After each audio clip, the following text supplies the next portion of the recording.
waa ji nga xam ne maa ngi bëggante ak moom léegi ci lañ waxtaan ma ne ko comme da ngay dem nga wax ak sama ay parents parce que ñi ngi nekk man ak yow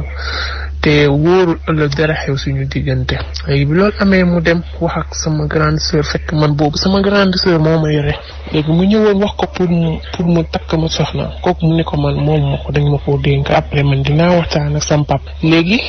sama grande sœur boobu waxtaan ak sama papa ba pare ndekete sama papa nee na ko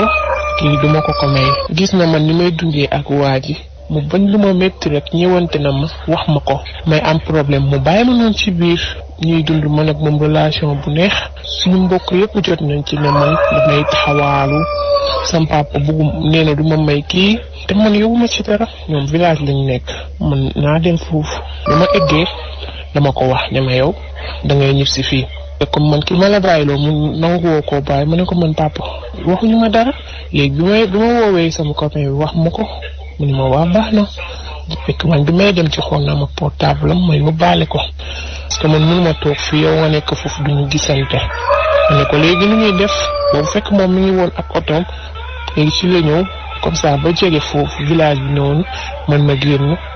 mu daal may jël ñu dem. temps boobu nag métti woon ci man torop parce que dem naa nekk ak moom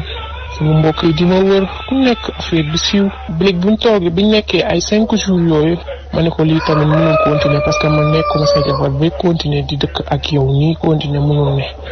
léegi ci la ko sam papa tamit daal di koy porter plainte yóbbu ko pare moom mu fanaan fa bi mu fa fanaanee léegi bi ba setee noonu la ñëw ànd ak ñaari policier jël si ma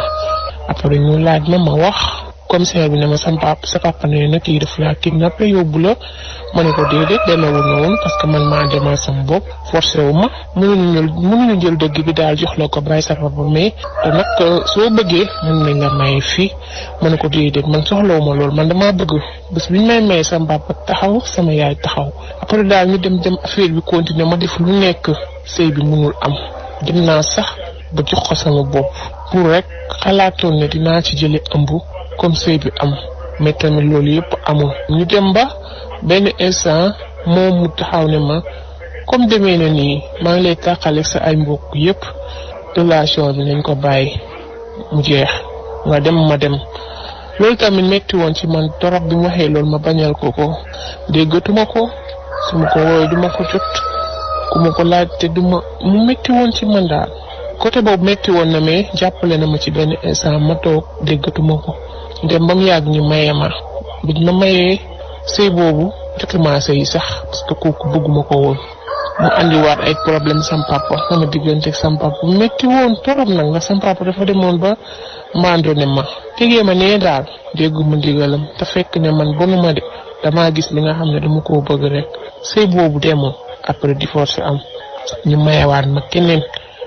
ma dem sëy bi ma demee sëy boobu tamit defuma fa 1 an yi presque 1 an et demi ma tas tamit parce que kooku bëgguma ko. man fu ma mënti nekk tamit ak ci ku ma mënti nekk sama xel ci kooku rek lay nekk lu mu yàgg dégguma ko. ndem ba benn instant tamit ñu commencé waat déggante mu xamal ma ne moom noonu rek laa mënoon a def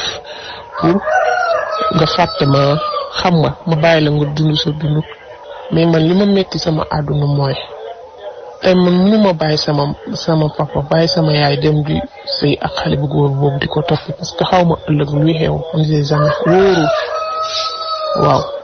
dara wóoru ci ndax xaw ma luy xew su ma bàyyee sama papa bàyyi sama yaay dem sëy ak kooku xaw ma sëy boobu ëllëg ni muy demee parce que damay dégg ci ndoy baan mi wax naan bu leen benn góor jaral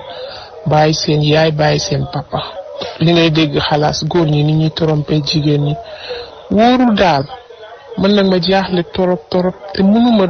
nekk ci leneen ndax kooku mënuma koo fàtte sama àdduna. te ba tey kooku mi ngi may wax waxu takk parce que moom tamit am na jabar ba am 2 doom mais ba tey jii man la bëgg toppatoo sa jabaram ndax